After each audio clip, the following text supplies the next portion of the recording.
Friends, welcome back to web. आज हम आपके लिए अपडेट्स लेके आए हैं उन स्टूडेंट के लिए जो पहले ही कनाडा में मौजूद है। ये एक गुड न्यूज़ है उन स्टूडेंट्स के लिए जो वेज रेट से रिलेटेड जानना चाहते हैं या फिर वर्क प्रोफाइल से रिलेटेड जानना चाहते हैं क्या हो रहा है कनाडा में। जैसे कि आपको पता है कि अब जितना भी रिसेशन आ रहा है सारे प्रोविंसेस में कनाडा में, तो उससे रिलेटेड बहुत सारे अपडेट्स किए हैं कैनेडियन गवर्नमेंट ने। सो उसी से रिलेटेड उन्होंने एक और अपग्रेडेशन किया है कि अब जो मिनिमम वेज रेट है कनाडा में वो इम्प्रूव होने वाली है, इंक्रीज होने वाली है province wise. Okay, so minimum wage rate जो चलती है कनाडा में वो रहती है $10 से $17 तक अभी तक की जो थी। ओके, डिपेंड करता है कौन से प्रोविंस में है। आप अगर रीजनल एरिया में है तो उसकी वेज रेट ज़्यादा है, और अगर आप ओंटारियो साइड या फिर ब्रिटिश कोलंबिया साइड है तो उनकी वेज रेट अलग रहती है। फेडरल नेशनल ने मिनिमम वेज रेट है वो इंक्रीज की है 16.65 पर आवर से लेकर 17.30 पर आवर तक आपको मिल सकता है। ओके, तो प्रोविंस वाइज डिफरेंट है। फॉर एग्जाम्पल, अगर जैसे पहले जो ओंटारियो में जो मिनिमम वेज रेट थी वो 16.5 थी, अब वो उसको इम्प्रूव करके उन्होंने $17.20 कर दिया है। ओके, वैसे ही बहुत सारे प्रोविंस में अलग अलग चेंजेस आए हैं।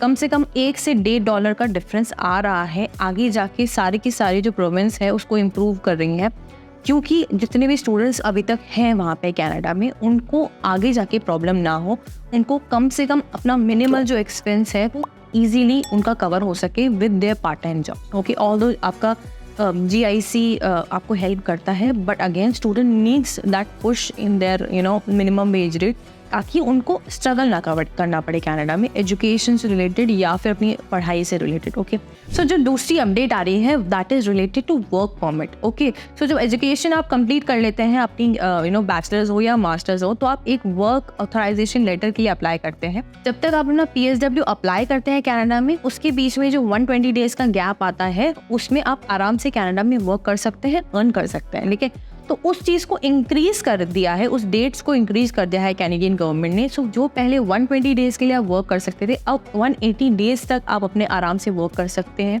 ठीक है, जब तक आपका PSW आएगा तब तक आपके पास आराम से अर्निंग होगी, so that you can survive in Canada. Okay, after getting your PSW which is post study work permit, obviously you can start applying for full time work in Canada.